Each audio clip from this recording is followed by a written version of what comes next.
Tengah isi minyak guys, tengah isi minyak. Kat sini isi minyak tak payah turun. Parking tepi ada orang tukang isi kan, cakap je full. Tak ada masalahnya. Aku sekarang ni tengah isi minyak. Aku nak pergi kat hotel. Ada interview session.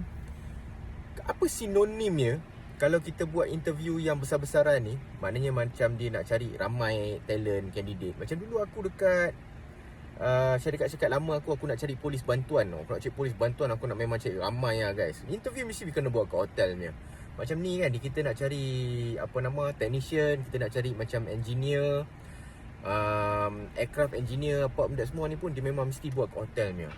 Lepas tu steward dengan stewardess, bila dia nak datang yang appearance punya interview, physical interview tu pun dia mesti buat kat hotel punya. Apa sinonim dia guys kan? Itu yang kadang-kadang aku pun duk macam pelik juga. Kenapa nak kena buat dekat hotel? Makan banyak-banyak pula tu, sedap-sedap.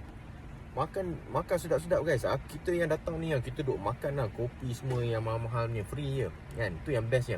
Okay guys, kalau korang tengok sampai ke minit 1:10 saat ni, 1 minit 10 saat ni, aku ada info. Kalau nak jadi steward dan stewardess dekat airline, dekat bahagian-bahagian Gulf ni, interview dia ada banyak sesi.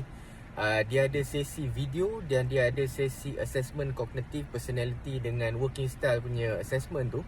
So kalau korang nak bantuan daripada sudut assessment tu dan macam mana nak buat video interview tu dengan cun supaya kena dia punya kriteria, ada kriteria ada. Kena kriteria tu, korang boleh DM aku, insya-Allah aku boleh guide satu persatu. Gaji dia orang pun okey lah guys dekat sini aku rasa. Assalamualaikum.